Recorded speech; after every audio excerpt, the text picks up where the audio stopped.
Hayaan mo, gagawa ako ng paraan para makasama sa inyo. O paano, dadaanan ka na lang namin dito sa linggo ng umaga, ha? Okay, sige pre. Magkita na lang tayo sa linggo. Mag-iisip pa ako ng paraan kung paano magkakaroon ng pera. Ganoon ang buhay ni Ken. Isang pamilyadong tao.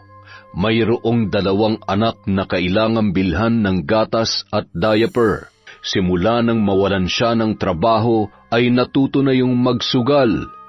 Dating security si Ken, ngunit nahuling nakatulog habang nasa duty, kaya tinanggal yon ng kanyang amo. Sinubukan naman niyang makahanap ng bagong mapapasukan, ngunit sadyang mailap sa kanya ang swerte. Nung simula ay kontento lang siya na sumasama-sama sa kanyang mga kaibigan. Kalaunan, natuto na siyang mag-ambag sa pusta ng kanyang grupo. Dumagdag pa sa problema ni Maymay na may bahay ng lalaki ang pagkahumaling nito sa sabong. Ayos lang sana para sa kanyang asawa kung minsan-minsan lamang siyang nagsasabong, kaya lamang hindi nagtagal ay naging sugarol na ang naturang lalaki. Ano ba, Ken? May plano ka pa bang maghanap ng trabaho? Wala ka nang inatupag kundi ang pagsusugal kasama mga kaibigan mo. Naghahanap naman talaga ako ng trabaho. Hindi lang talaga ako pinapalad na makapasok kaagad. Paano ka makakahanap ng trabaho? Halos araw-araw magkakasama na lang kayo. Wala ka na ring inatupag kundi sumama sa kanila tuwing dadayo sila sa sabungan. Meron kang pamilya, responsibilidad mo to. Ano, habang buhay na lang ba akong aasa sa magulang ko? Ayan na naman tayo eh. Ipinapamukha mo na naman sa akin na para na akong batugan at asa na lang ng asa sa mga magulang mo. Hindi ko naman ipinapamukha sa'yo, pero yun ang nangyayari. Simula nung mawalan ka ng trabaho ay hingi na lang tayo ng hingi sa mga magulang at mga kapatid ko. Wala ka nang inaambag para sa pangangailangan ng mga anak mo. Anong gagawin ko eh, wala ngang pera. Sinasagot na nga ni nanay at tatay ang ating bigas at ulam eh. Alangan naman, doon ko pa iaasa sa kanila ang pangangailangan ng 2 bata. Yun na nga ang punto ko, Ken. Hanggang kailan tayo aasa sa mga magulang natin? Hindi ka na nagsisikap na makahanap ng trabaho. Sakali magtuloy-tuloy pa ang ating kalagayan, baka mapilitan na akong mangibang bansa. Ikaw ang maiiwan sa 2 bata. Eh di mangibang bansa ka. Sinisiguro ko sa iyo na wala ka nang mababalikan na mister kapag ginawa mo yun. Maghintay ka lang. Gagawin ko lahat na makakaya ko para hindi na tayo dumepende sa mga magulang natin. Hindi na wala sa isip ni Ken ang sinabi ni Maymay na mangingibang bansa ito kapag hindi nagbago ang kanilang pamumuhay. Napansin ni Zaldi ang malalim na iniisip ng kanyang kaibigan.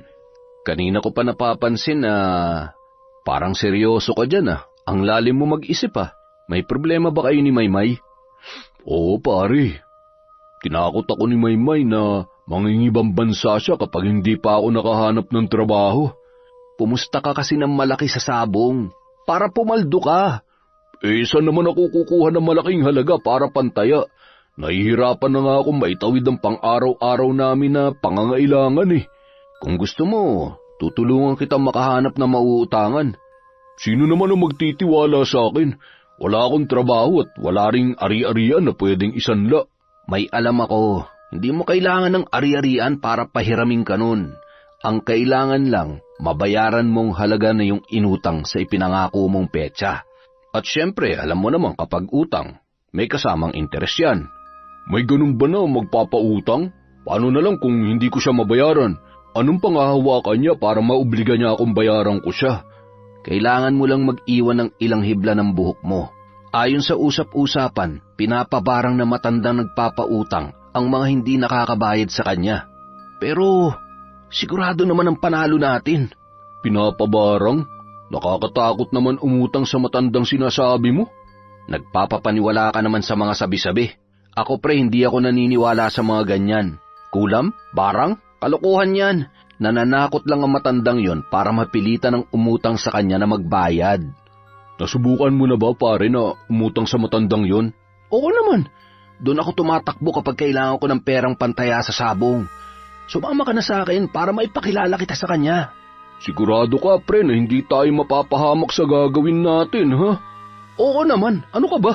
Pwede tayong umutang kay Sir Jerry ng 3 beses, basta siguraduhin lang natin na makakabayad tayo. Tsaka madalas ang panalo natin sa sabong, alam mo yan. Sige, susubukan ko, pre. Dadaanan na lang kita mamaya sa bahay mo.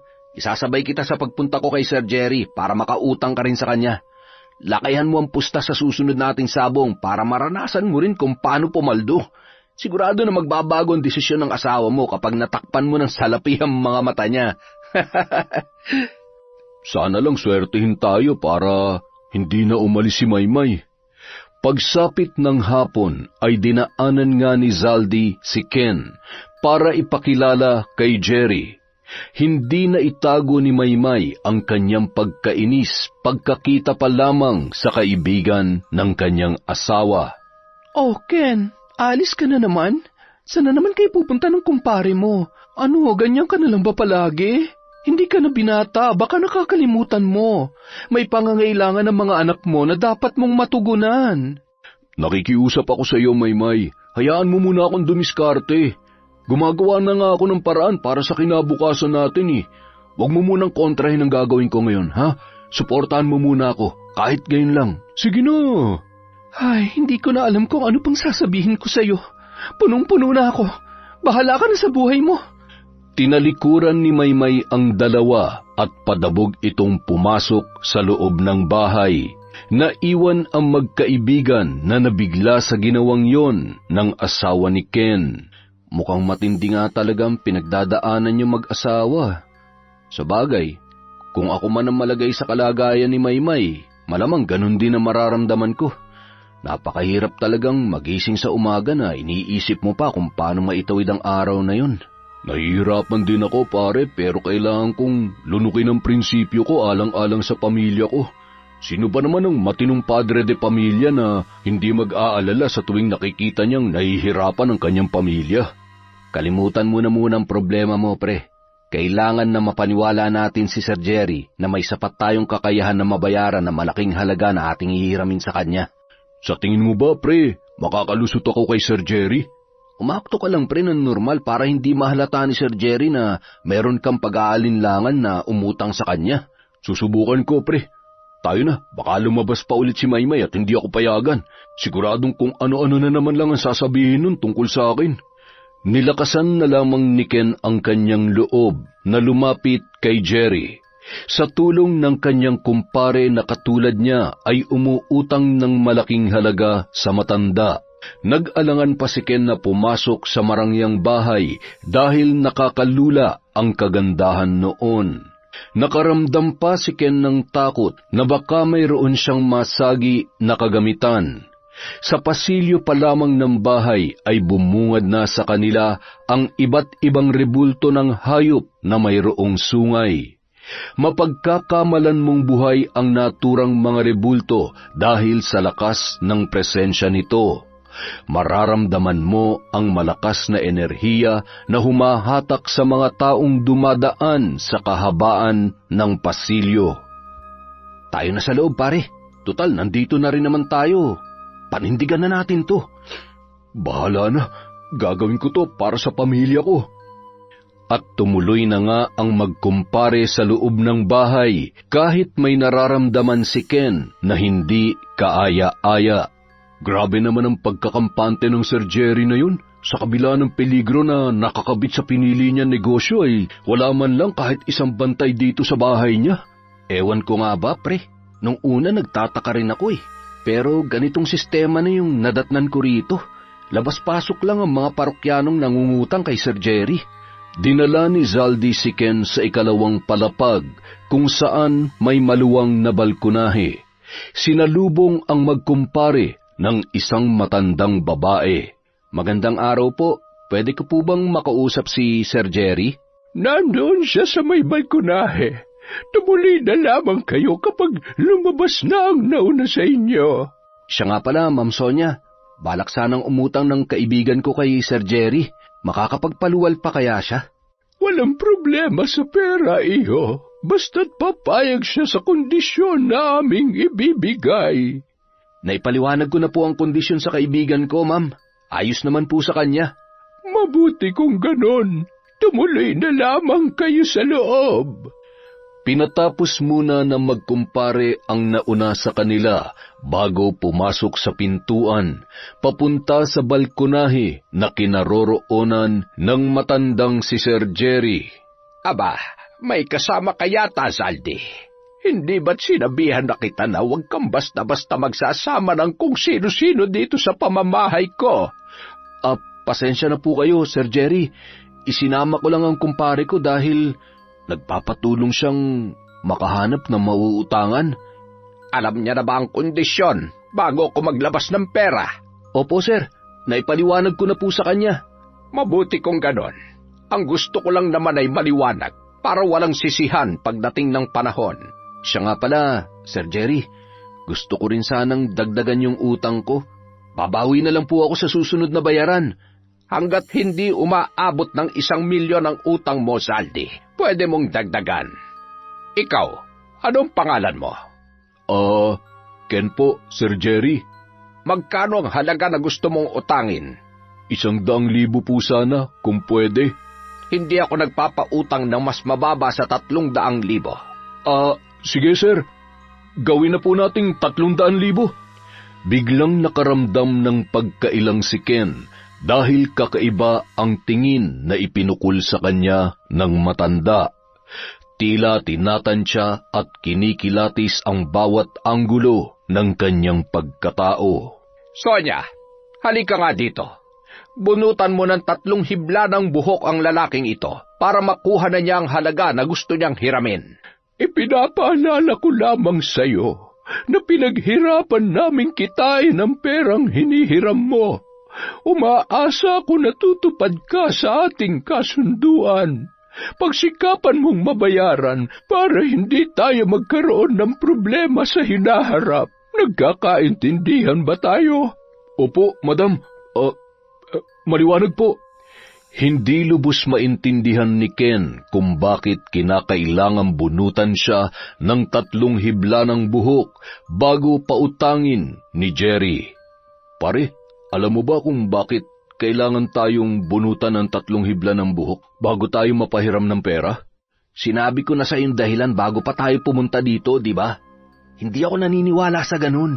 Nakaapak na ang tao sa buwan at napakarami ng satellite ang umiikot sa buong kalawakan. Maniniwala ka pa ba sa ganun? Ewan ko, pre, pero kakaibang pakiramdam ko dun sa 2 matanda eh.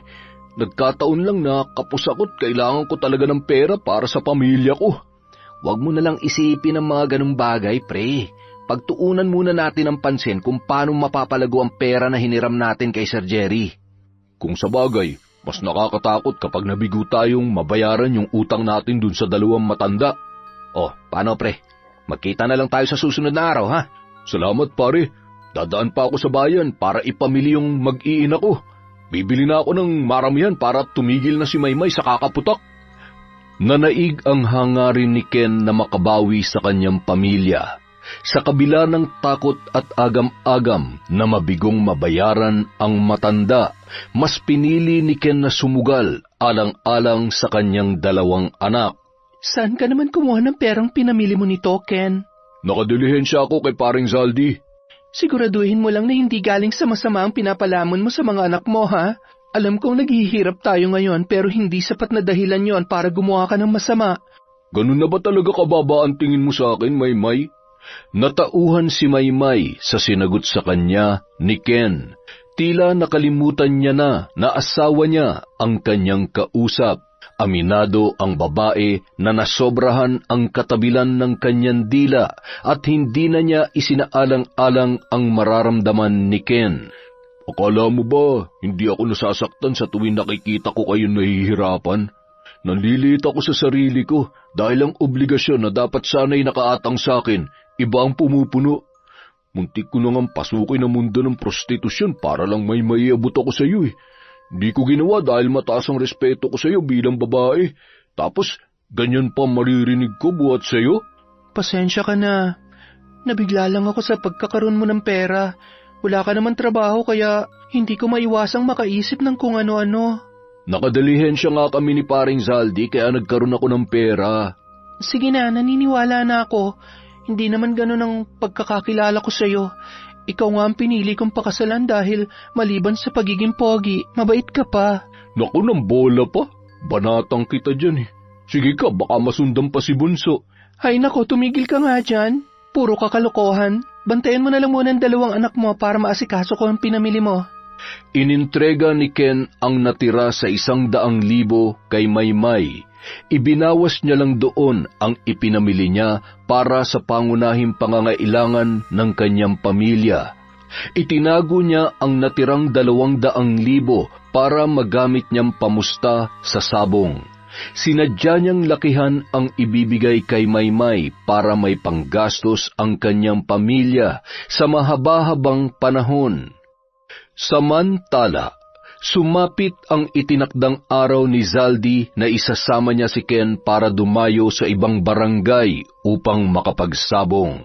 Grabe ang pagdagsa ng mga tao sa sabungan na to, pare. Sigurado ka ba na hindi tayo madedihado sa pustahan?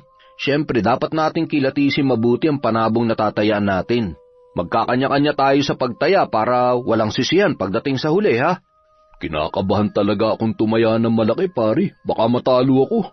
Sayang ang pera na itataya ko dahil kung tutuusin, mahaba-habang panahon ang aabutin kung sakaling panggastos lang namin to sa pang-araw-araw.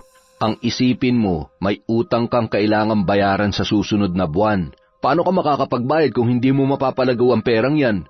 Yun nga ang iniisip ko, pre. Paano ko matalo lahat ng inutang ko? Saan kami pupulutin ng pamilya ko? Eh di umutang ka uli para makabawi. Hanggang 1,000,000 ang pwede nating hiramin kay Sir Jerry. Bahala na, pre. Ito na lang ang pag-asa para maiahon ko ang aking pamilya. Makikipagsapalaran na ako. Magkahiwalay ang magkumpare ng pwesto dahil magkaiba ang manok na panabong na pinili nilang pustahan.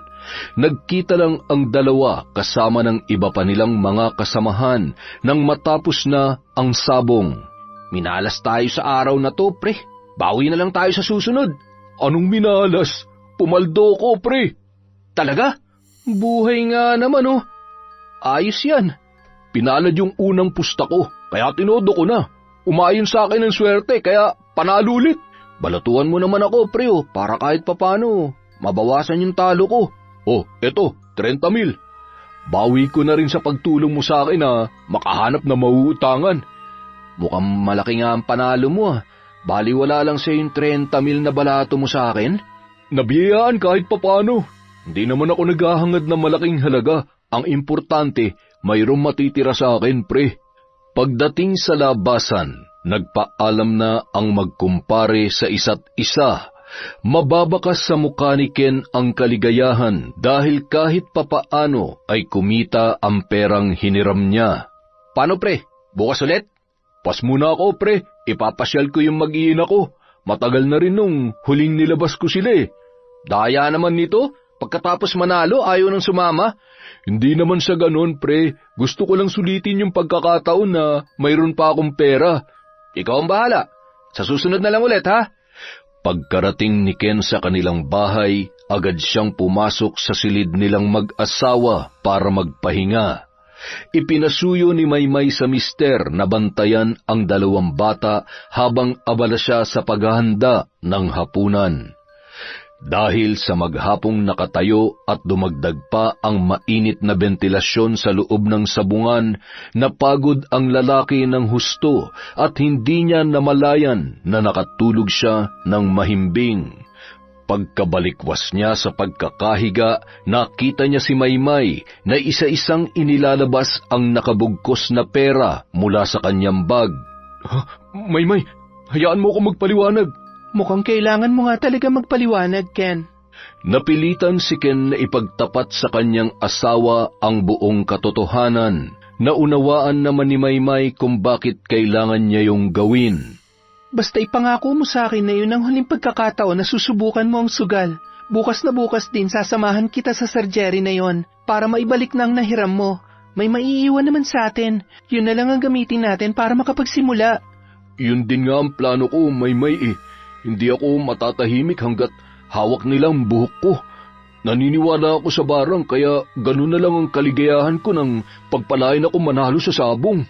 Gamitin natin sa negosyo yung matitirang pera, Ken, para kahit paano, meron tayong pagkukunan ng pang-araw-araw nating pangangailangan. Magtulungan tayo para hindi mo na kailangan itaya ang buhay mo para magkaroon pa ng pera. Sa tingin mo ba, may katotohanan yung sabi-sabi na mambabarang yung dalawang matandang yon? Totoo man o hindi, kailangan pa rin nating bayaran ang utang mo para magkaroon na tayo ng katahimikan. Sa bagay, may punto ka naman dyan. Mawawala na rin yung takot kong pwedeng mangyari sakaling mabigo ako mabayaran ang utang ko dun sa dalawang matanda.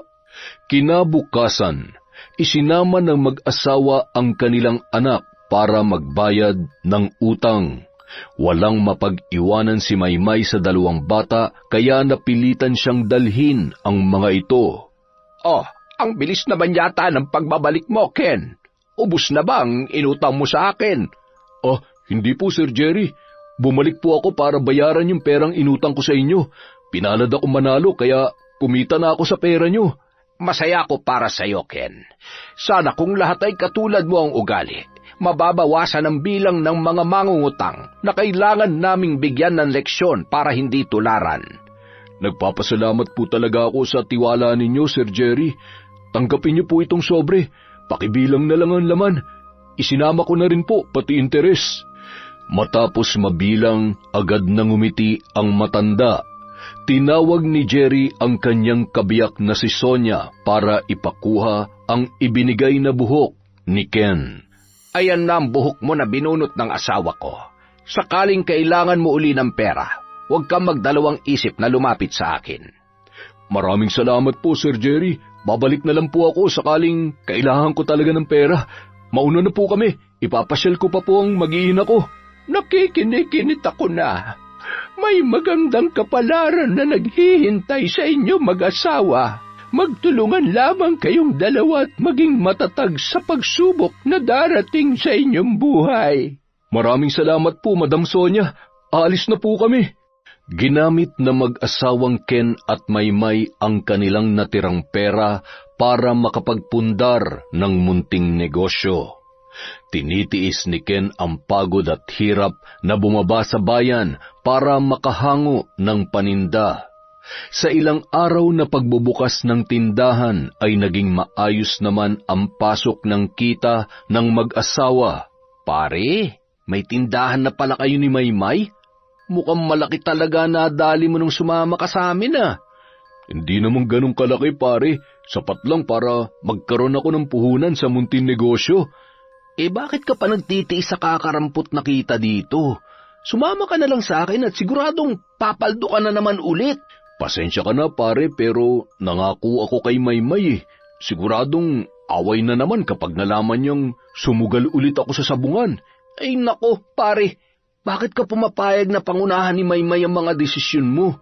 Ikaw ang padre de pamilya, kaya dapat ikaw ang siga pagdating sa inyo mag-asawa. May katwiran kasi yung sinasabi niya, pare. Mahirap nga naman na mabaon kami sa utang sakaling maipatalo ko lahat ng perang hiniram ko kay Sir Jerry. Bakit sa tingin mo ba makakayang kumita ng maliit yung talipapa para matustusan ang buwan ng interes at hulog nyo kay Sir Jerry? Bayad na ako lahat doon, pre. Ibinalik na ni Maymay ang perang inutang ko dahil natatakot siya sa posibilidad na maaaring totoong usap-usapan tungkol dun sa dalawang matandang yun. Ibang klase din ng kaduwagan mo pala, pareng Ken. Hindi ko lubos maisip na ganyan palang pagkatao mo. Ay nako, maiwan na nga kita, baka mahawa pa ako sa'yo. Lingid sa kaalaman ni Ken, nasa may pintuan lang pala si Maymay at matyagang nakikinig sa usapan nilang dalawa ni Zaldi. Huwag ka maniwala sa kaibigan mo, Ken. Pinili mo lang ang mas tahimik na buhay. Sigurado ako na walang magandang maidudulot ang pagsusugal. Hayaan mo na si paring Zaldi, Maymay. Hindi naman kabawasan sa pagkatao ko kahit sabihin pa nilang duwag ako takot sa asawa.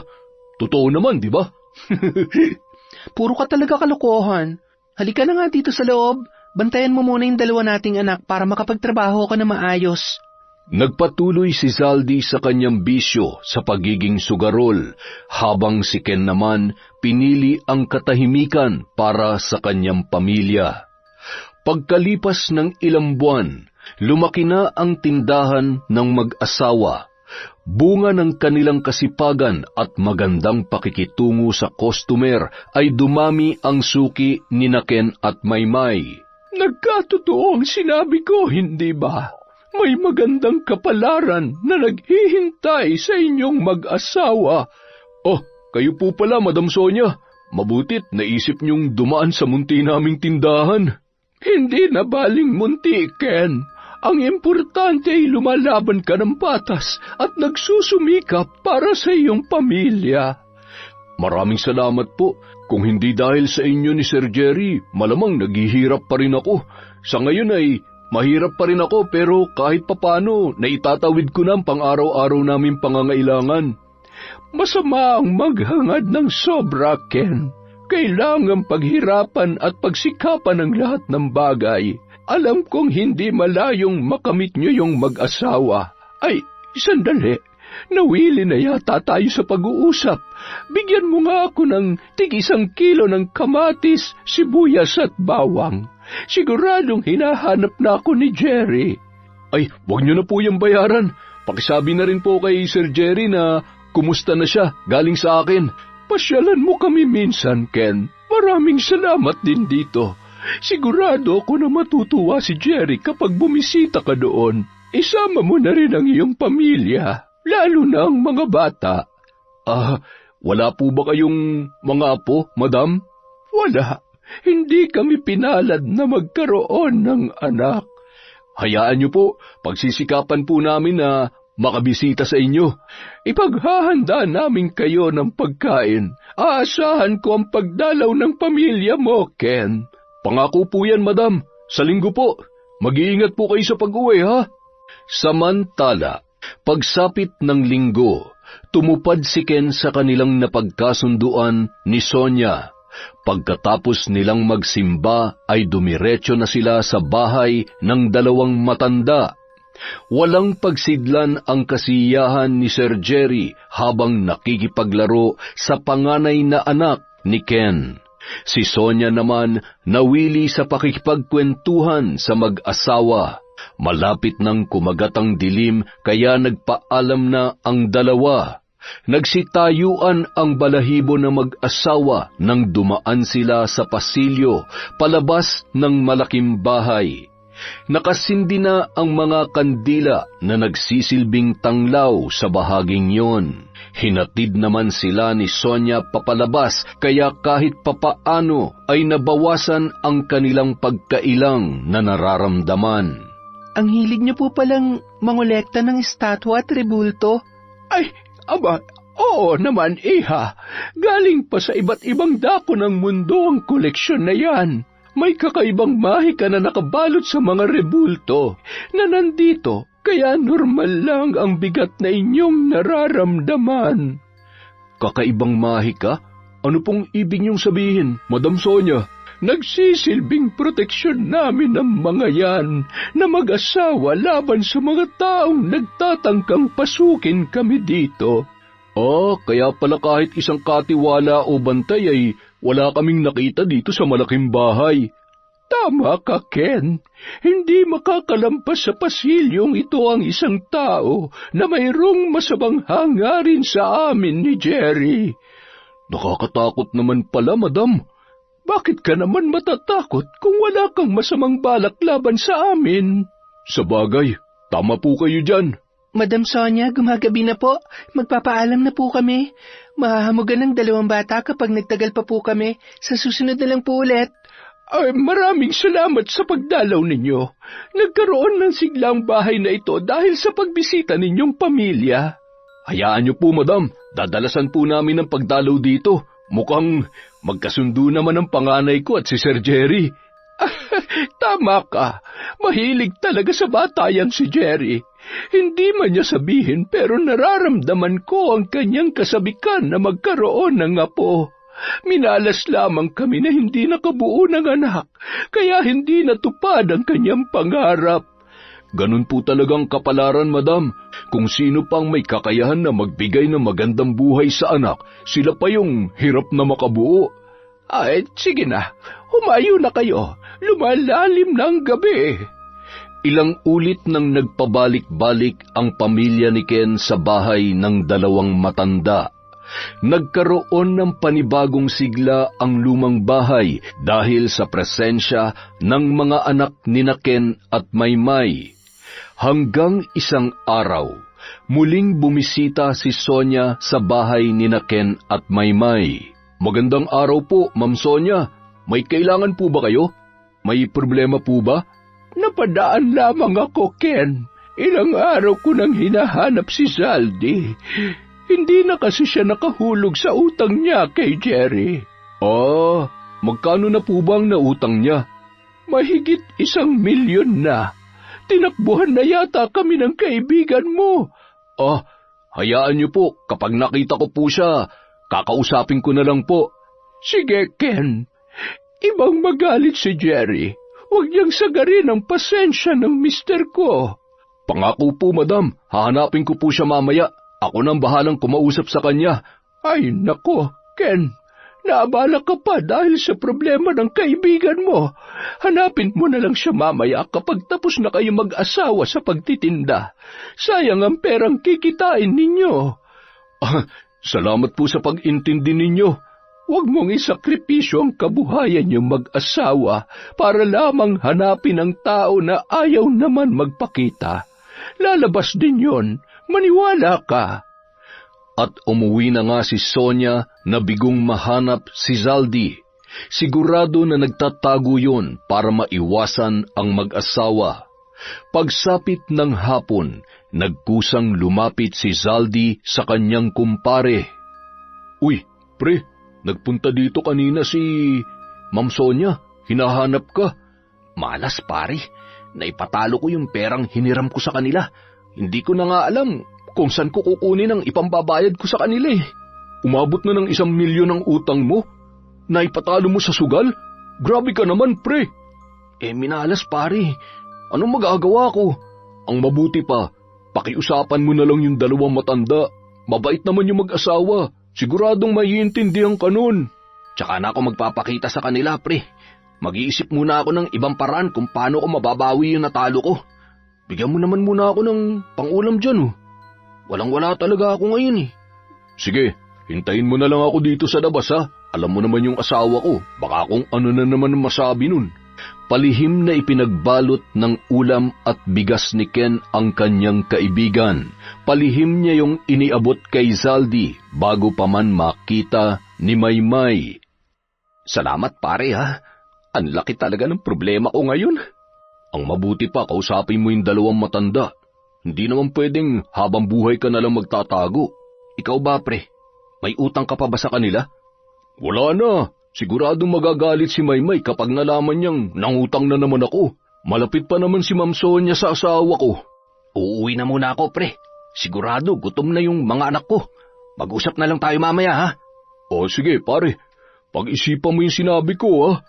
Pagkatapos noon, pumunta si Ken sa bayan para humango ng paninda. Hindi siya naabutan ni Ma'am Sonia, kaya ang misis niyang si Maymay ang nakausap nito. Nalaman ni Maymay ang tungkol sa problemang kinakaharap ni Zaldi. Agad na kinausap ni Maymay si Ken na huwag manghihimasok sa problemang kinakaharap ng kanyang kaibigan. Kita mo, nagkatotoo na yung sinasabi ko sa iyo noon. Walang may dudulot na kabutihan ng pagsusugal. Tingnan mo nangyari sa kumpare mo. Ang lakas ng loob niya dati na buskahin at husgahan ka dahil sa paghihigpit na ginagawa ko sa iyo. Kung hindi ka sumunod sa akin, pareho na kayong dalawa na miserable ang buhay. Hayaan mo na. Minalas na nga yung tao, dinadagdagan mo pa eh. Sigurado ako na ang susunod na hihilingin niyan sa'yo ay umutang ka kay Sir Jerry para may pangsugal siya. Wag na wag mo yung gagawin, ha? Binabalaan kita, lalayasan kita kapag ginawa mo yon. Ayan ka na naman eh. Hindi pa nga nagsasabi yung tao, pinangungunahan mo na. Binabalaan lang kita. Hihiwalayin talaga kita kapag ginawa mo yon. Magsama kayo kapag hindi mo ako sinunod. Hindi pa nga nagsasabi yung tao, umabot ka na sa hiwalayan. Hindi ko gagawin yun. Binayaran ko na nga yung utang ko dahil gusto ko ng katahimikan tapos sisirain ko. Mabuti kung ganon. Iba na yung maliwanag. Nang sumunod na araw, Muli na namang dumayo si Sonia para ipasabi kay Ken ang mensahe na gustong ipaabot ni Jerry kay Zaldy. Pakisabi mo raw kay Zaldy na huwag niyang hayaang masampulan siya ni Jerry. Galit na ang asawa ko dahil hindi man lamang niya kami pinupuntahan para kausapin. Sinabihan ko na po siya pero gagawa daw po muna siya ng paraan para mahulugan ang utang niya. Baka po pwede na bigyan niyo po siya ng palugit, madam. Sige, Ken. Kakausapin ko si Jerry. Pasalamat ang Zaldy na yan dahil maayos ang samahan natin. Nahihiya lang si Jerry sa inyong mag-asawa, kaya hanggang ngayon ay patuloy niyang pinagbibigyan ang kaibigan mo. Naku, maraming salamat po. Kakausapin ko po ulit siya kapag nakita ko. Sige, Ken. Pakisabi na lamang sa kaibigan mong ipinaabot sa kanya ni Jerry. Aalis na rin ako. Marami pa akong kailangang gawin. Pagkatapos noon, sinadyang puntahan ni Ken si Zaldy sa sarili niyang bahay. Pagdating doon ay sinabi ng asawa nito na ilang araw nang hindi nakakauwi ang lalaki. Dumiretso si Ken sa bahay ng kanyang magulang. Nadatnan niya si Zaldy doon na abala sa paghimas ng kanyang manok na panabong. Alam ko na, pre. Inutusan ka nung matanda na hanapin ako, no? Para sabihin sa akin yung pananakot nila. Huwag ka na kasi magmatigas. Makiusap ka na lang sa dalawang matanda, pre. Walang magagawa yun, pare. Ang kailangan ko, pera, para mabawi ko yung talo ko. Alam mo, may tutulong ka naman talaga sa akin eh. Ipinagdadamot mo lang dahil takot ka sa asawa mo. Ano naman yun, pre? Umutang ka ng ₱250,000 kay Sir Jerry, tapos ipahiram mo sa akin lahat. Maayos naman yung kabuhayan yung mag-asawa kaya hindi nyo na kailangan na bawasan pa yung hihiramin mo. Tinulungan naman kita dati, di ba? Sigurado naman ako na ibabalik mo na itulong ko sa iyo noon. Nanunumbat ka ba, pare? Ibang tulong na hiningi ko sa iyo noon. Ibang-iba sa hinihingi mo ngayon. Katahimikan at kaligtasan ng pamilya ko nakataya dito, pare. Binalaan na ako ni Maymay na hihiwalayan niya na ako kapag umutang pa ako kay Sir Jerry. Yan naman ang hirap sa'yo, pare. Ang bilis mong makalimot. Ikaw ang mabilis makalimot, pare. Ang dahilan lang natin nun kaya tayo nagsusugal para maiyahon ng ating pamilya sa hirap. Aminin mo man o hindi, ginawa mo ng bisyo yun. Nahumaling ka na sa pagsusugal. Pansariling kaligayahan na lang ang iniisip mo, pre. Alam mo kung sasermonan mo lang ako, pre, buti pa umalis ka na lang. Tulong ang kailangan ko, hindi mga ganyang salita. Hindi tulong ang kailangan mo kundi pera para matugunan ang bisyo mo. Magkanya-kanya na nga lang tayo. Total, iniwan mo naman na ako sa eri. Hindi kita iniwan, pre. Ayaw mo lang makinig. Yun na ang naging huling pag-uusap sa pagitan ng magkaibigan. Simula noon, nagsimula ng magtago si Zaldy sa kanyang pinagkautangan. Maliban sa mag-asawang sina Jerry at Sonia ay mayroon pang ibang pinagkakautangan si Zaldy. Naapektuhan ang kanyang pamilya kaya naging pahirapan sa naiwang mag-ina ni Zaldy kung paano nila mairaraos ang kanilang pang-araw-araw. Naawa naman ang mag-asawang Ken at Maymay kaya regular ang pagpapahatid nila ng bigas at ulam sa pamilya ni Zaldy. Tingnan mo nangyari sa pamilya niya. Yun ang kinatatakutan ko na mangyari sa pamilya natin, Ken. Nakakaawa ang mga bata. Ewan ko nga ba, Maymay? Ako kahit anong hirap noon, hindi ko naisip na abandonahin kayo ng mga anak ko. Muntik na nga akong pumatol dun sa baklang parlorista dyan sa kanto na patay sa akin eh. Ganong kahalaga sa akin ang mga anak ko. Hindi ko lubos maisip na makakaya ni Zaldy na basta na lang iwan ang pamilya niya. Sigurado ako, Ken, hindi na alam ni Zaldy kung ano nang gagawin niya. Ikaw ba naman na magkaroon ng malaking pagkakautang sa iba't ibang tao eh? Mawawalan ka talaga ng katahimikan at nanaisin mo na lang tumakbo. Matatakasan niyang humahabol na pinagkakautangan niya. Pero kawawa naman yun na iwan niyang pamilya. Hindi na magkamayaw ang asawa niya sa pagharap ng mga asunto laban sa kanya. Paano makakapaghanap buhay ang asawa ni Zaldy kung paglabas pa lang niya sa pinto ay may mga nakaabang ng maniningil? Sabi ko nga sa asawa niya kahapon, umuwi na lang muna sila sa poder ng kanyang mga magulang sa kabilang bayan eh. Oh, ano naman ang sagot sa'yo? Problema ang pamasahe. Sinabihan ko nga nakakausapin muna kita kung pwede natin silang bigyan ng pamasahe. Walang problema sa akin yan. Kawawa naman yung mga bata. Mainam na nandun sila sa poder ng kanilang lolo't lola para kahit papano ay may katuwang ang kanilang ina sa pagpapakain sa kanila. Sige, pupuntahan ko mamaya para maabutan ko na ng pera. Pasobrahan mo na para kung sakaling magutom yung mga bata ay meron silang pambili ng pagkain. Kinabukasan, nabulabog ang mag-asawang Ken at Maymay dahil sa pagwawala ni Zaldy sa labas ng kanilang bahay. Halika muna pre, pag-usapan natin yung problema mo. Traidor ka, Ken. Sinadya mong bigyan ng pamasahe ang mag-ina ko para iwan nila ako, no? Napakasama mo! Nagkakamali ka pre, kusang humingi ng tulong yung asawa mo.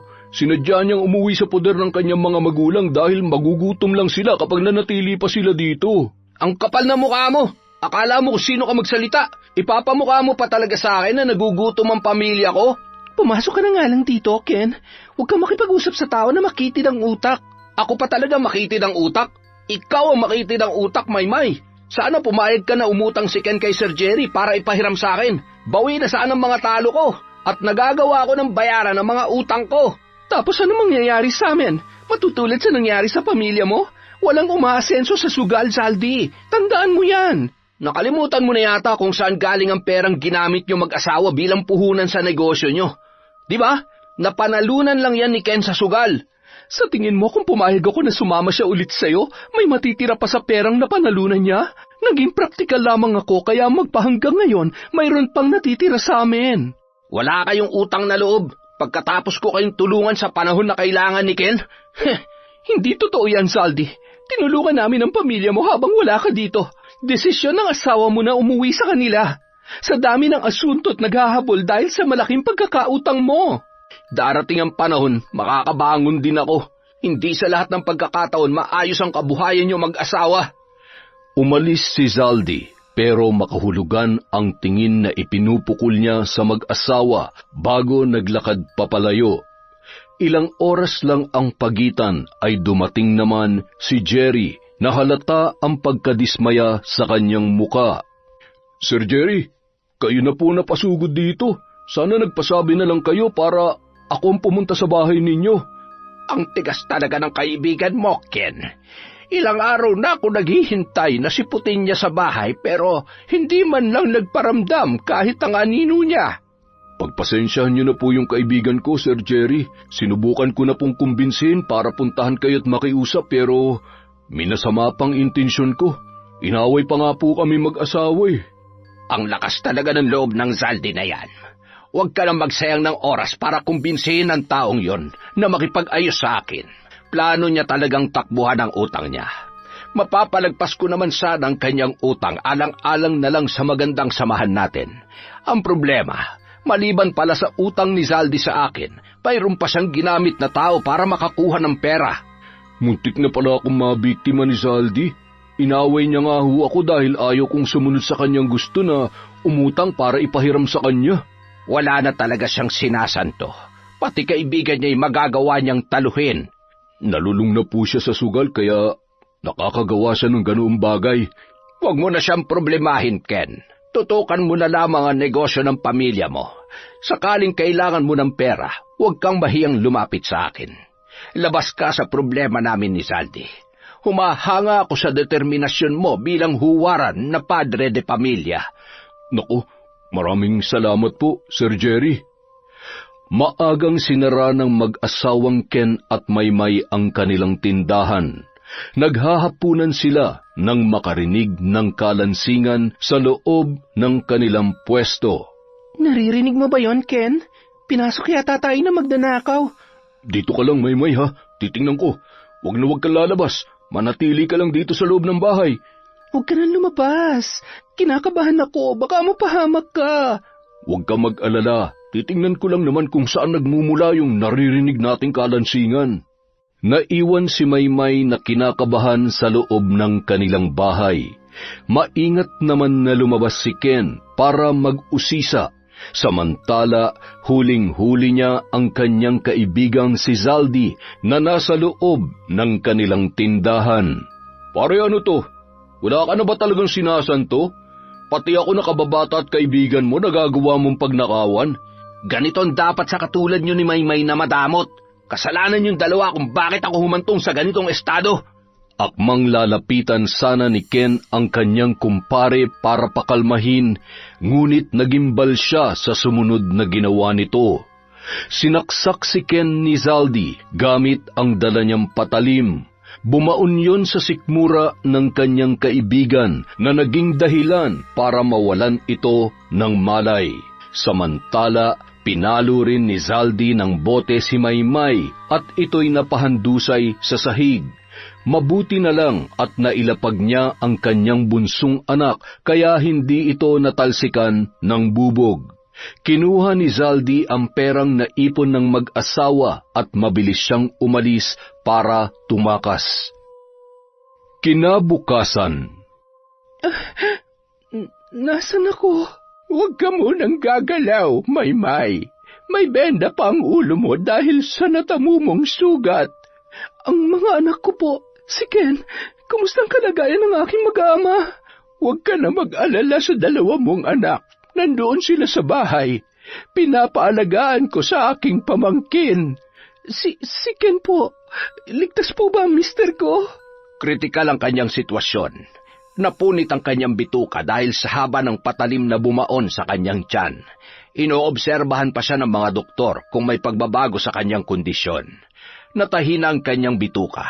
Kailangan niya lang malampasan ang impeksyon na umabot na sa kanyang puso. Nahuli po ba si Zaldi, Sir Jerry? Demonyo siya. Hindi man lang siya naawa sa amin. Pagkatapos ng kabutihan na ipinakita namin sa kanya, ganito pang gagawin niya sa amin. Ibig mo sabihin si Zaldi ang may kagagawan ng krimen? Sukdulan na ang ginagawa niya sa atin. Marami na siya napeperwisyong tao. Pagkatapos kong isang tabi ang kagustuhan kong turuan siyang leksyon alang-alang kay Ken. Magkababata po sila at matalik na magkaibigan. Hindi ko lubos maisip na makakaya niyang gawin ito sa tao na ang turing sa kanya ay parang ng kapatid. Maraming bagay ang nasisira dahil sa sugal.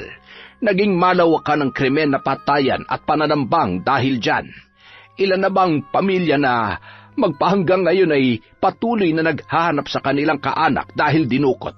Lahat ng yon ay nag-ugat sa pagkahumaling at pagkalulong sa sugal. Masakit lang isipin, Sir Jerry. Sa kabila ng pagpupursige ko na mailayo si Ken sa mundo ng sugal, ganito pa rin ang nangyari sa amin. Pagnanakaw talaga ang intensyon ni Zaldi dahil sinimut niya ang lagayan niyo ng pera bago tumakas. Pasalamat ka na lang na hindi niya sinaktan ang dalawang bata. Mabuti na lamang at narinig ng mga kapitbahay niyo ang pag-iyak nila dahil kung nagkataon na tuluyang binawian ng buhay si Ken. Tutukan na lang muna natin ang kalagayan ni Ken. May tamang panahon para maturuan ng leksyon ang Zaldi na yon. Wala na po kaming sapat na pera para ipantustos sa pagpapagamot ni Ken, Sir Jerry.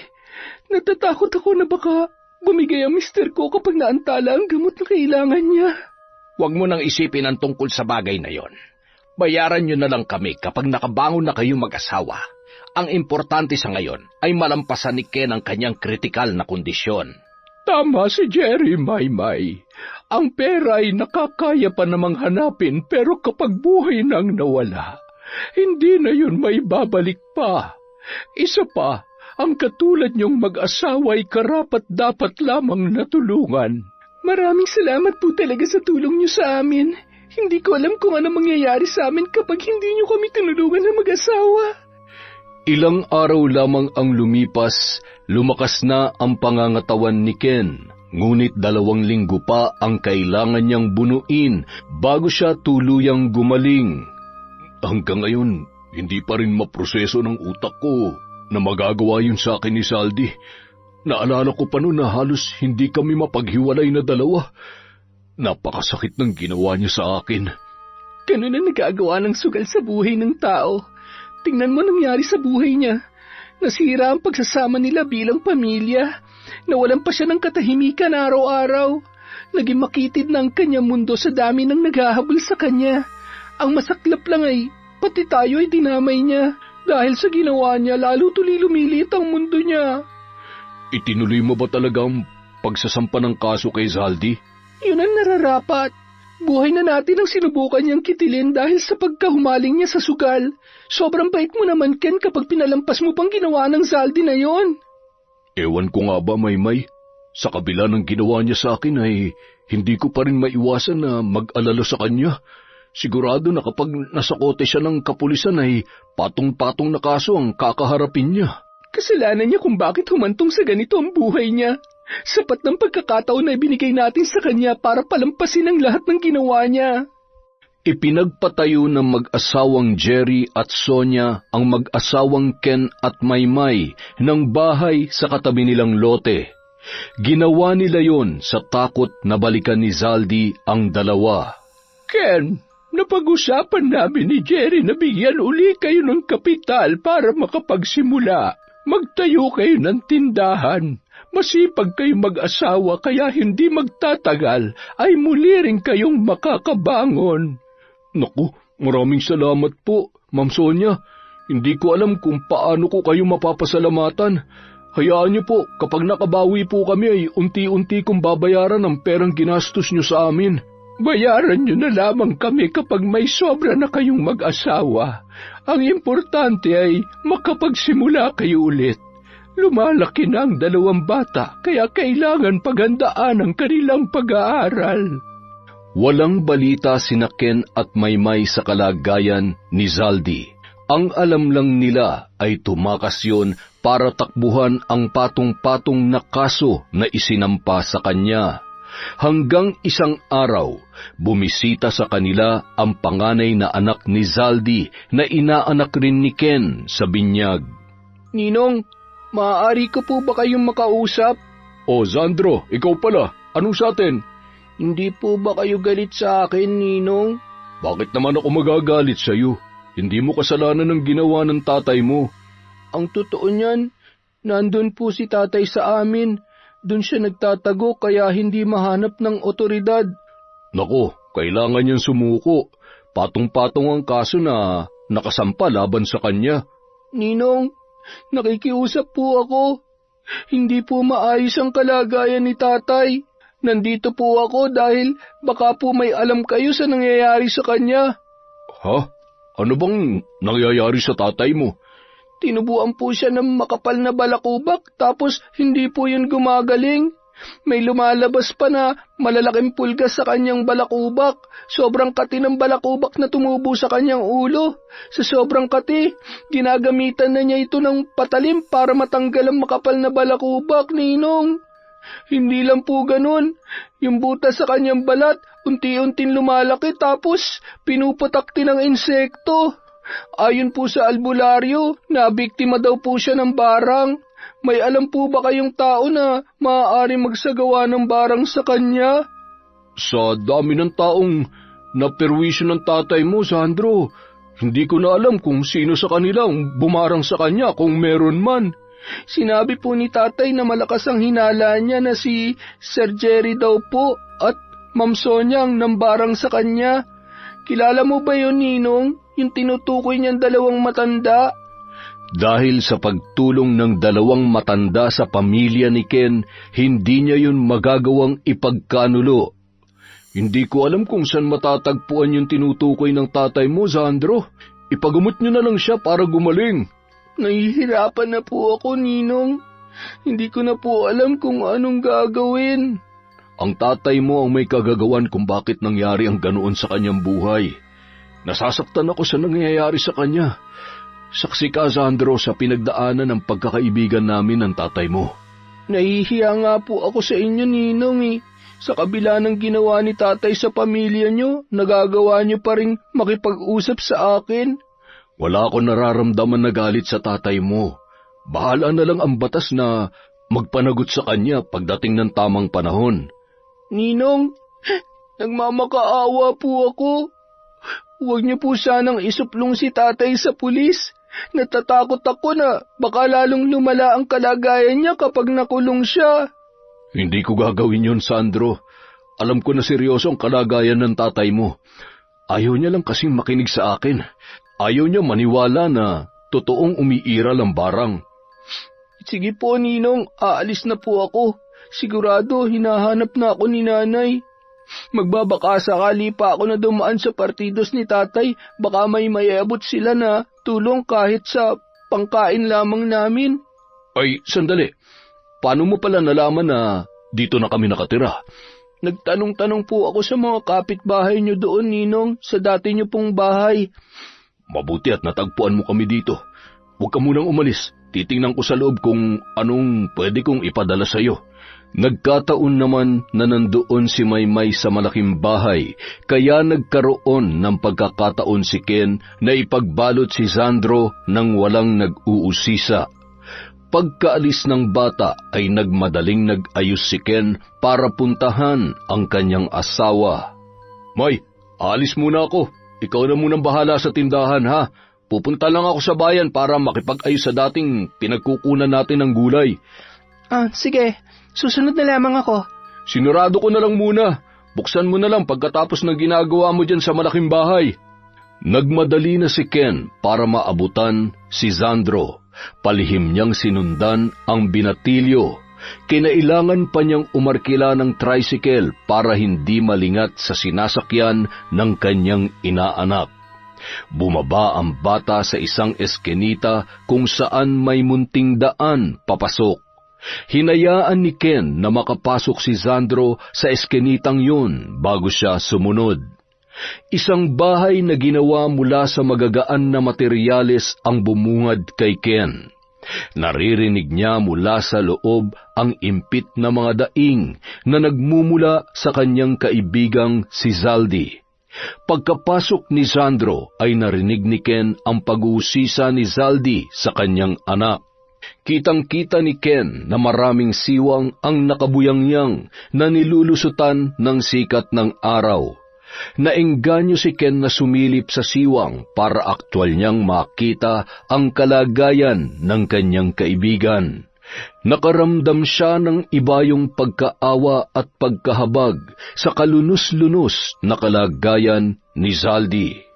Naubos na ang buhok noon dahil sa makapal na balakubak na kumalat na hanggang sa kanyang noo. Biglang kumalam ang sikmura ni Ken nang makita niya na may malagkit na likido na umaagos sa balakubak ng kanyang kaibigan. Humalo na ang sariwang dugo noon sa malagkit na likido kaya nagkulay na ito ng malabnaw na pula. Panay ang kamot ni Zaldi sa kanyang ulo kaya patuloy ang pagsusugat noon. At dahil nga walang pera, malalaki ang butas sa ibang bahagi ng bahay ni Zaldi. May labas-pasok pang mga insekto. Hindi natagalan ni Ken ang ganoong kalagayan ng kanyang kaibigan, kaya nagpasya siyang lumayo muna para pakalmahin ang sarili. Hindi pa tumagal ang pagkakaupo ni Ken sa ugat ng punong mangga sa hindi kalayuan, ay natanaw niya si Sandro na humahagibis ng pagtakbo. Biglang kinabahan ang lalaki dahil alam niyang may nangyayari kay Zaldi. Pagbalik ni Sandro, mayroon na siyang kasamang matandang lalaki na maraming suot na medalyon. Sigurado si Ken na yun ang tinutukoy ni Sandro na albularyo na sumusubok gamutin ang kanyang kaibigan. Nagmamadaling pumasok ang matandang lalaki sa munting dampa na tinutuluyan ng pamilya ni Zaldi. Agad na nakaamoy si Ken ng gamot na inilalagay sa pampausok. Lumabas si Sandro para humingi ng tulong dahil nagwawala ang kanyang ama. Hindi na nila kinakaya ang nararamdaman noon. Maawa kayo sa amin, tulungan niyo po kami. Tulungan niyo po kaming mapigilan ang pagwawala ni tatay. Umiiyak si Sandro sa pagmamakaawa, pero kahit isa ay walang naglalakas loob na tumulong. Malamang na katulad niya ay nandidiri sa nangyayari kay Zaldi. Sino ba naman ang hindi matatakot at mandidiri sa napakaraming insekto na labas-pasok sa lumalaking butas sa kanyang balat? Dumadagdag pa ang napakalansang dagta na nagmumula sa kanyang balakubak na nagsusugat na dahil sa pagkamot. Huwag ka nang magsayang ng oras dyan, Sandro. Walang maglalakas loob na tumulong sa inyo, lalo na't alam nila na barangan dumapong sakit sa iyong ama. Sinundan niya po ako, Ninong. Alam ko po na hindi niya matitiis si tatay. Nagmadaling pumasok sina Sandro at Ken sa loob ng barong-barong. Nadatnan nila ang asawa ni Zaldi na hirap para mapigilan ang pagwawala nito. Sumapit na ang sukdulan ng barang kay Zaldi. Nagsimula na mapisa ang mga itlog ng insekto na inilagay nila sa naglalakihang butas sa kanyang balat. Kabanong, ang makapal na balakubak ni tatay may nagsulputan pong pulgas. Sobrang dami. Ang tindi po ng parusang iginawad ng mambabarang kay tatay. Tulungan niyo akong alisin ang mga insekto na kumakapit sa kanyang katawan. Mapapabilis ang kanyang kamatayan kapag hinayaan na lang natin na mapasok ng mga insekto ang kanyang puso at utak. Wala ba tayong pwedeng gawin para mapatigil ang ginagawang pambabarang kay Zaldi? Lalabas na sana si Ken sa pinto nang maaninag niya ang makapal na kawan ng insekto na naghihintay sa labas. Kabanong, bakit napakaraming insekto sa labas? Unti-unti na silang nakakalusot sa siwang ng dampa. Sinabi ko na, sumapit na ang sukdulan ng barang. Katakot-takot na insekto ang magtatangka na pumasok sa kanyang katawan. May magagamit ba tayong pangontra para maitaboy ang mga insekto na lumalapit sa katawan ni Zaldi? Mainam sana kung may pagkukunan tayo ng sariwang dahon ng pandantsina. Mainam yon na gamitin para maitaboy ang mga insekto na gamit ng mambabarang. Magkakaroon tayo ng oras para mag-isip ng hakbang para mailigtas si Zaldi. Inaanak, may alam ka ba na maaari nating mapagkunan ng sariwang dahon ng pandantsina? Ano po ba yung pandantsina, Ninong? Yung inilalagay sa sinaing para mabango. Meron po sa dulo ng pilapil, sa may bukal kung saan kami naliligo at kumukuha ng tubig pang inom. Samahan mo ko para mabilis tayong makabalik. Pakibilisan dahil kaunting panahon na lamang ang natitira sa atin. Sinuong ni Ken at Sandro ang makapal na kawan ng insekto na nagkalat sa labas. Kailangan nilang magmadali para maitaboy ang mga yon na ginagamit sa pambabarang. Sana'y gumana ang pangontra. Hindi ako sigurado kung matatagalan ko pa ang pakikipagtunggali sa mambabarang. Ibinalot ng matanda sa dahon ng saging ang pandan para maisalang sa apoy. Pinapahid ni Kabanong sa buong katawan ni Zaldi habang mainit-init pa. Dahil doon, lalong umigting ang pagpupumiglas ng lalaki. Mababakas sa kanyang reaksyon na nasasaktan dahil sa paghaplas ng pandan sa kanyang buong katawan. Nagliparan ng mga insekto palayo sa katawan ni Zaldi. Hindi nila kinaya ang amoy ng pandan. Subalit, pansamantala lamang ang ginhawa na kanya mararamdaman. Sigurado na babalik ang mga yon kapag humupa ang epekto ng pandan sa kanyang katawan. Naglalaho na po ang butas sa katawan ni tatay. Unti-unti na ring lumiliit ang mga balakubak na tumutubo sa kanyang ulo. Pansamantala lang ang epekto ng gamot, kaya kailangan na natin mag-isip ng paraan. Nanumbalik ng bahagya ang lakas ng katawan ni Zaldi. Unti-unting nagmulat ito ng mata. Agad na tumulo ang masaganang luha sa kanyang magkabilang pisngi. Pare, patawad. Hindi ko alam kung paano simulan ang paghingi ko ng tawad sa lahat ng kasalanan na nagawa ko sa pamilya mo. Matagal na kita napatawad, pare. Hindi ako pupunta dito kung wala akong pakialam sa'yo, pero hindi ko hawak ang batas. Patawarin man kita, hindi pa rin yun sapat para mailigtas kita sa batas ng tao. Handa na akong pagbayaran ng lahat ng kasalanan na nagawa ko. Hindi ko talaga lubos maisip kung paano ko nagawa na saksakin ka nung gabing yun. Maniwala ka sa akin, pare. Hindi ko intensyon na patayin ka. Naunahan lang ako ng nervyos kaya ako nagawa yun. Ang buong akala ko kasi masusolusyonan ng pera kapag nabawi ko ang perang naipatalo ko sa sugal.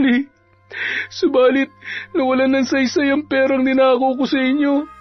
Lalo pa ako nabaon sa pagkakautang at higit sa lahat, dumami palalo ang kaso ko. Hindi ko nararamdaman sa aking puso na karapat-dapat kitang kamuhian, pre. Alam ko na may natitira pa na kabutihan sa iyong kalooban. Yun ang dahilan kung bakit nung lumapit sa akin si Sandro ay hindi ako nagdalawang isip na sundan siya. Maraming salamat, pre. Sakaling hindi man ako makaligtas, huwag mo sanang pabayaan ang pamilya ko. Kakapalan ko na ulit ang mukha ko. Pangako, pre. Ano man ang mangyari, hindi ko pababayaan ang pamilya mo. Kailangan na nating umisip ng paraan. Malawak ang kaalaman mo sa ganitong larangan, Kabanong. Alam ko na mayroon ka pang maiisip na paraan. Hindi mapipigilan ang barang, maliban na lang kapag magawa ko na may baliktad yon. Subalit imposible, may kanya-kanyang paraan ang bawat mambabarang kung paano isinasagawa ang ritual. Ano pang maaaring gawin, Kabanong? Ang makiusap sa mismong nagsagawa ng barang na itigil na ang kanyang ginagawa. Ninong, alam ko na kilala niyo ang nambabarang kay tatay. Maawa ka naman sa amin. Tulungan mo kami makausap ang mismong gumagawa niyan kay tatay. Makakaya pa ba ni Zaldi na bumiyahe? May paraan para maantala ang epekto ng barang. I-aplas lang natin ang tubig na pinagbabara ng tinik ng rosas. Magagawa nitong sanggain pansamantala ang pinsala na dulot ng barang. Haplasan niyo ng katawan ni Zaldi. Lalabas ako para maghanap ng sasakyan. Nagmadaling bumiyahe si Ken pabalik sa bahay ng mag-asawang Jerry at Sonia. Ang albularyo lang na si Kabanong at Sandro ang nakaya niyang isabay sa biyahe pabalik dala si Zaldi. Pagdating sa bungad ng malaking bahay, patakbong pumasok si Ken para umakyat sa kinaroroonan ni Sir Jerry. Nadatnan ni Ken sa itaas si Sonia na abala sa paglalagay ng itim na kandila sa mga rebultong may sungay sa bawat sulok ng ikalawang palapag. Anong nangyari, Ken? Bakit hapong-hapo ka? May humahabol ba sa'yo? Madam, kasama ko po si Zaldi. Nandun po siya sa labas. Nagmamakaawa po ako na bigyan niyo po siya ng pangalawang pagkakataon. Ibig sabihin, umalis ka kanina para puntahan si Zaldi dahil alam mo na may nangyayari sa kanya? Opo, madam. Hindi ko talaga matiis si Zaldi. Sinubukan ko na kamuhian siya pero taliwas ang sinasabi ng puso ko kaysa sa kagustuhan ng isip ko. Likas talaga ang kabutihan sa iyong puso, kaya hindi mo magawang kamuhian si Zaldi. Susubukan kong kausapin si Jerry pero hindi ko may papangako na magagawa kong mapapayag siyang pagbigyan ng iyong kahilingan. Pagkalabas ni Ken ay nadatnan niya si Maymay na hawak ang kanilang dalawang anak. Bakas sa mukha ng kanyang asawa ang matinding pagkadismaya. Halika nga sa loob, Ken. Kailangan mong ipaliwanag sa akin kung bakit kasama mo si Zaldi, pati na ang inaanak natin.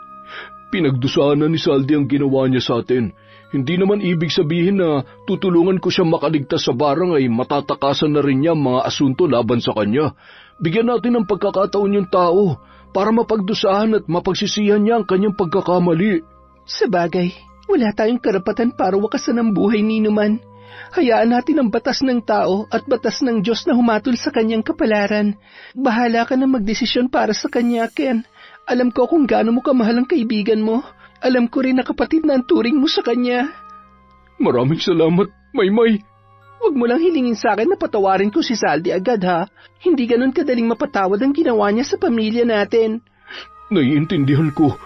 Ikaw na bahala dito. May tiwala ako sa'yo. Ipinatawag ni na Sonia at Jerry si Ken para kausapin. Pinahanga mo talaga ako sa naging desisyon mo, Ken.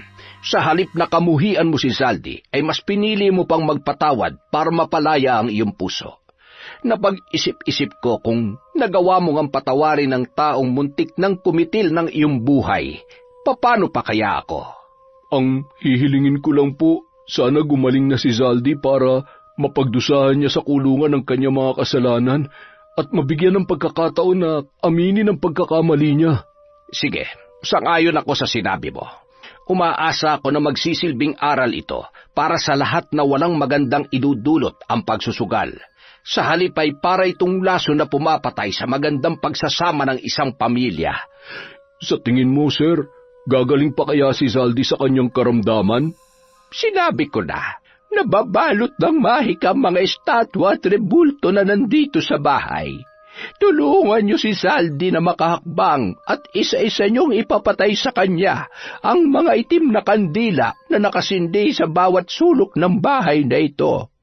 Unti-unting manunumbalik ang lakas na nawala sa kanya. Maraming salamat po. Hihintayin ko na rin na dumating yung mga pulis na ipinatawag ko para damputin si Zaldy. Pagdating ng mga otoridad ay pinagtulungan nilang akayin si Zaldy para hipan ang nagkalat na itim na kandila sa loob ng malaking bahay. Habang nababawasan ni Zaldy ang nakasinding kandila ay unti-unti namang bumabalik ang kanyang lakas hanggang sa nakaya niya nang tumayo nang walang umaalalay. Hindi na lumabas ang dalawang matanda sa kanilang silid. Pagkababa ni Zaldy ay hindi na siya pumalag. Inilahad niya na lamang ang kanyang dalawang kamay para masuutan ng posas. Kapayapaan ang mababakas sa kanyang muka sa halip na takot. Ikaw na munang bahala sa pamilya ko, pare. Alagaan mo sila at protektahan habang wala ako, ha? Ipanatag mong isipan mo, pare. Hanggat nabubuhay ako, hindi ko pababayaan na mag-iina mo. Nagboluntaryo naman ang dalawang matanda na ampunin muna ang mag-iina ni Zaldy. Nagkaroon ng panibagong sigla ang malaking bahay. Ang asawa ni Zaldy ay naninilbihan sa dalawang matanda bilang kapalit sa pagpapaaral nila sa tatlong bata. Sa pagsisikap ni Maymay at Ken ay nagawa nilang bayaran ang perang nagastos ng dalawang matanda, pati na rin ang perang ipinahiram sa kanila bilang panimula sa kanilang negosyo. Sa kasalukuyan, nakasampa na si Sandro sa barko. Nagsisikap ang bata na mabayaran ang utang ng kanyang ama para mapaigsi ang sintensya nito sa kulungan. Tuluyan nang napatawad ni Maymay ang kasalanang nagawa ni Zaldy. Nagagawa na ni Maymay na sumama kay Ken sa tuwing bibisita ito sa kanyang kaibigan. Ang kaganapan sa nakaraan ay nagsilbing isang makabuluhang aral sa buhay ng mga taong may ugnayan sa pangyayari. Itinuturing na lang ito ni Ken na isang panaginip na ayaw niya nang muling mabalikan.